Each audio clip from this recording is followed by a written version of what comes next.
Hi friends, welcome to the killer channel. Friends, ఎవరైనా మా ఛానల్ని సబ్స్క్రైబ్ చేసుకోకపోతే సబ్స్క్రైబ్ చేసుకోండి.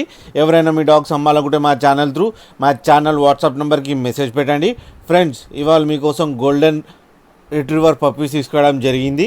ఇవి కరీంనగర్లో అవైలబిలిటీలో ఉన్నాయి. అండ్ దీని ఓనర్ ఏం చెప్పారంటే ఇవి 35 days బేబీస్ అని చెప్పడం జరిగింది. And male and female pups అవైలబుల్లో ఉన్నాయని చెప్పారు. అండ్ మేల్ పప్కేమో 22K అండ్ ఫీమేల్ పప్కేమో 20K డిమాండ్ చేస్తున్నారు. అండ్ రేట్లో స్లైట్గా నెగోషియబుల్ ఉందని చెప్పడం జరిగింది ఫ్రెండ్స్. అండ్ ట్రాన్స్పోర్టేషన్ ఫెసిలిటీ అయితే ఒక 25 kilometers దాకా అయితే ప్రొవైడ్ చేస్తా అని చెప్పారు. ఫ్రెండ్స్, మీరు చూడొచ్చు బేబీస్ ఎంత యాక్టివ్గా, ఎంత హెల్తీగా అండ్ గోల్డెన్ కలర్లో ఉన్నాయి. ఫ్రెండ్స్ మీకు ఎవరికైనా నచ్చితే టైటిల్లో కాంటాక్ట్ నెంబర్ ఇస్తాను, కాంటాక్ట్ అవ్వండి, మాట్లాడండి, తీసుకోండి ఫ్రెండ్స్. అలాగే డీల్ సెట్ అయిన తర్వాత అన్ని డీటెయిల్స్ చెక్ చేసి మనీ వేయాలని కోరుకుంటున్నాం ఫ్రెండ్స్. అలాగే మా ఛానల్ని సబ్స్క్రైబ్ చేయడం మాత్రం మర్చిపోకండి ఫ్రెండ్స్.